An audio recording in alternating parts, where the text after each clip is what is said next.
কাল সকালেই পৌঁছবো সিঙ্গাপুরে। তারপর থেকে আমার ডাঙার পালা। এই যে চলছে আমার মনে মনে বকুনি, এটাতে খুবই বাধা হবে। অবকাশের অভাব বলে নয়, মন এই কদিন যে কক্ষে চলছিল সে কক্ষ থেকে ভ্রষ্ট হবে বলে। কিসের জন্যে? সর্বসাধারণ বলে যে একটি মনুষ্য সমষ্টি আছে, তারই আকর্ষণে। লেখবার সময় তার কোনো আকর্ষণ যে একটুও মনের মধ্যে থাকবে না তা হতেই পারে না, কিন্তু তার নিকটের আকর্ষণটা লেখার পক্ষে বড় ব্যাঘাত। কাছে যখন সে থাকে তখন সে কেবলই ঠেলা দিয়ে দিয়ে দাবি করতে থাকে, দাবি করে তারই নিজের মনের কথাটাকে। প্রকাণ্ড একটা বাইরের ফরমাস কলমটাকে ভিতরে ভিতরে টান মারে। বলতে চাই বটে তোমাকে গ্রাহ্য করিনে, কিন্তু হেঁকে উঠে বলার মধ্যেই গ্রাহ্য করাটা প্রমাণ হয়। আসল কথা, সাহিত্যের শ্রোতৃ সভায় আজ সর্বসাধারণই রাজাসনে। এ সত্যটাকে সম্পূর্ণ উড়িয়ে দিয়ে লিখতে বসা অসম্ভব। প্রশ্ন উঠতে পারে, উড়িয়ে দেবেই বা কেন? এমন সময় কবে ছিল যখন সাহিত্য সমস্ত মানব সাধারণের জন্যই ছিল না? কথাটা একটু ভেবে দেখবার। কালিদাসের মেঘদূত মানব সাধারণের জন্যই লেখা, আজ তার প্রমাণ হয়ে গেছে।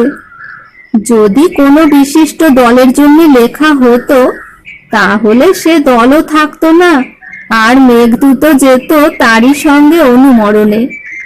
কিন্তু এখন যাকে পাবলিক বলছি, কালিদাসের সময় সেই পাবলিক অত্যন্ত গা ঘেঁষা হয়ে শ্রোতারূপে ছিল না।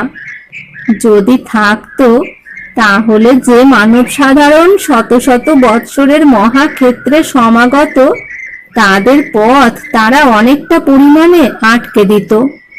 এখনকার পাবলিক একটা বিশেষ কালের দানা বাঁধা সর্বসাধারণ, তার মধ্যে খুব নিরেট হয়ে তাল পাকিয়ে আছে এখনকার কালের রাষ্ট্রনীতি, সমাজনীতি, ধর্মনীতি, এখনকার কালের বিশেষ রুচি, প্রবৃত্তি এবং আরো কত কি। এই সর্বসাধারণ যে মানব সাধারণের প্রতিরূপ তা বলা চলবে না।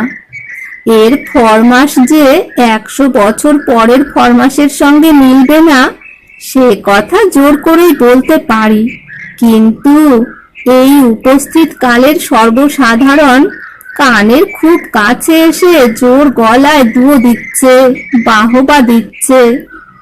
উপস্থিত কালের সংকীর্ণ পরিধির তুলনাতেও এই দুয়ো বাহবার স্থায়িত্ব অকিঞ্চিৎকর। পাবলিক মহারাজ আজ 2 চোখ লাল করে যে কথাটাকে প্রত্যাখ্যান করেছে, আসছে কাল সেইটাকেই এমনি চড়া গলায় ব্যবহার করে যেন সেটা তার নিজেরই চিরকালের চিন্তিত কথা। আজ যে কথা শুনে তার 2 গাল বেয়ে চোখের জল বয়ে গেল, আসছে কাল সেটাকে নিয়ে হাসাহাসি করবার সময় নিজের গদগদ চিত্তের পূর্ব ইতিহাসটি সম্পূর্ণ বেকবুল যায়।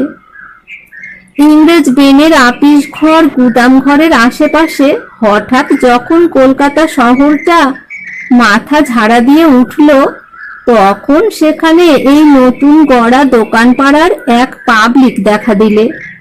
অন্তত তার এক ভাগের চেহারা হুতুম প্যাঁচার নকশায় উঠেছে, তারই ফরমাসের ছাপ পড়েছে দাশুরায়ের পাঁচালিতে। ঘন ঘন অনুপ্রাস তপ্ত খোলার উপরকার খইয়ের মতো পটপট শব্দে ফুটে ফুটে ফুলে ফুলে উঠতে লাগলো। ভাবো শ্রীকান্ত নরকান্তকারীরে নিতান্ত কৃতান্ত ভয়ান্ত হবে ভবে। চারিদিকে হায় হায় শব্দে সভা তোলপাড়, 2 কানে হাত চাপা। তারস্বরে দ্রুত লয়ে গান উঠল, ওরে রে লক্ষণ, একই অলক্ষণ, বিপদ ঘটেছে বিলক্ষণ, অতি নগণ্য কাজে অতি জঘন্য সাজে, ঘোর অরণ্য মাঝে কত কাঁদিলাম, ইত্যাদি। দোকান পাড়ার জনসাধারণ খুশি হয়ে নগদ বিদায় করলে। অবকাশের সম্পদকে অবকাশের শিক্ষা যোগে ভোগ করবার শক্তি যার ছিল না, সেই ইস্ট ইন্ডিয়া কোম্পানির হাটের পাবলিককে মাথা গুনতির জোরে মানব সাধারণের প্রতিনিধি বলে মেনে নিতে হবে নাকি?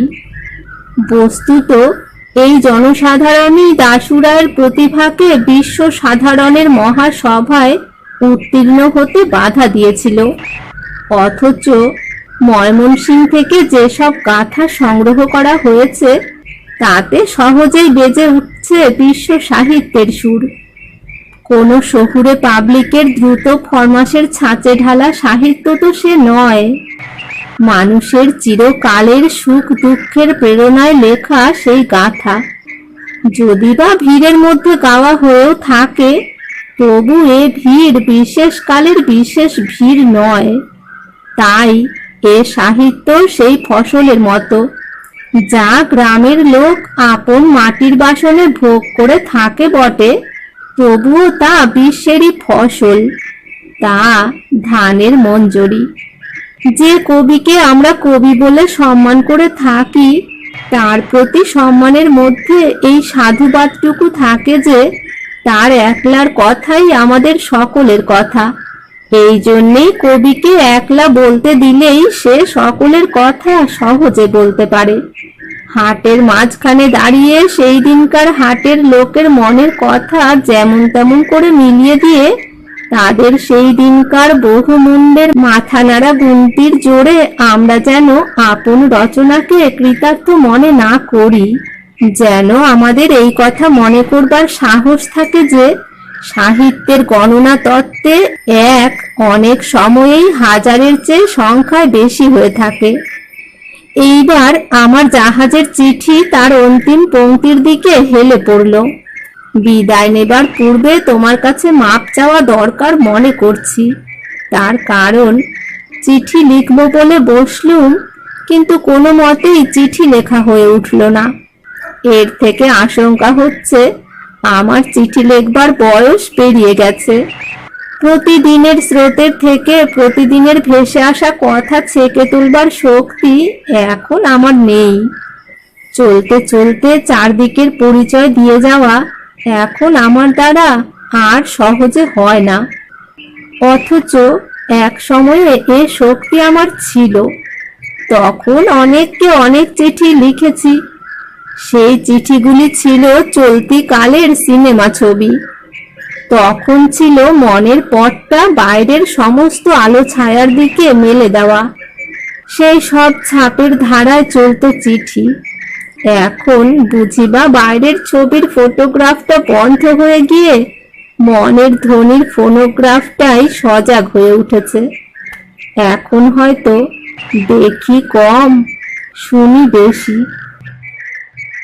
মানুষ তো কোনো একটা জায়গায় খাড়া হয়ে দাঁড়িয়ে নেই। এই জন্যেই চলচ্চিত্র ছাড়া তার যথার্থ চিত্র হতেই পারে না। প্রবহমান ঘটনার সঙ্গে সঙ্গে চলমান আপনার পরিচয় মানুষ দিতে থাকে। যারা আপন লোক, নিয়ত তারা সেই পরিচয়টা পেতে ইচ্ছে করে। বিদেশে নূতন নূতন ধাবমান অবস্থা ও ঘটনার চঞ্চল ভূমিকার উপরে প্রকাশিত আত্মীয় লোকের ধারাবাহিক পরিচয়ের ইচ্ছা স্বাভাবিক। চিঠি সেই ইচ্ছা পূরণ করবার জন্যেই। কিন্তু সকল প্রকার রচনাই স্বাভাবিক শক্তির অপেক্ষা করে, চিঠি রচনাও তাই। আমাদের দলের মধ্যে আছেন সুনীতি। আমি তাকে নিছক পণ্ডিত বলেই জানতুম, অর্থাৎ আস্ত জিনিসকে টুকরো করা ও টুকরো জিনিসকে জোড়া দেওয়ার কাজেই তিনি হাত পাকিয়েছেন বলে আমার বিশ্বাস ছিল। কিন্তু এবার দেখলুম বিশ্ব বলতে যে ছবির স্রোতকে বোঝায়, যা ভিড় করে ছোটে এবং এক মুহূর্ত স্থির থাকে না, তাকে তিনি তালভঙ্গ না করে মনের মধ্যে দ্রুত এবং সম্পূর্ণ ধরতে পারেন, আর কাগজে কলমে সেটা দ্রুত এবং সম্পূর্ণ তুলে নিতে পারেন। এই শক্তির মূলে আছে বিশ্ব ব্যাপারের প্রতি তার মনের সজীব আগ্রহ। তার নিজের কাছে তুচ্ছ বলে কিছুই নেই, তাই তার কলমে তুচ্ছ এমন একটি স্থান পায় যাতে তাকে উপেক্ষা করা যায় না। সাধারণত এ কথা বলা চলে যে শব্দ তত্ত্বের মধ্যে যারা তলিয়ে গেছে, শব্দচিত্র তাদের এলাকার সম্পূর্ণ বাইরে, কেননা চিত্রটা একেবারে উপরের তলায়। কিন্তু সুনীতির মনে সুগভীর তত্ত্ব ভাসমান চিত্রকে ডুবিয়ে মারেনি, এই বড় অপূর্ব।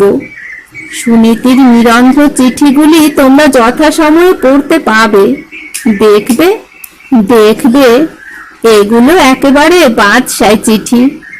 এতে চিঠির ইম্পিরিয়ালিজম বর্ণনা সাম্রাজ্য সর্বগ্রাহী, ছোট বড় কিছুই তার থেকে বাদ পড়েনি। সুনীতিকে উপাধি দেওয়া উচিত লিপি বাচস্পতি, কিংবা লিপি সার্বভৌম, কিংবা লিপি চক্রবর্তী। ইতি ৩রা শ্রাবণ ১৩৩৪ নাগ পঞ্চমী।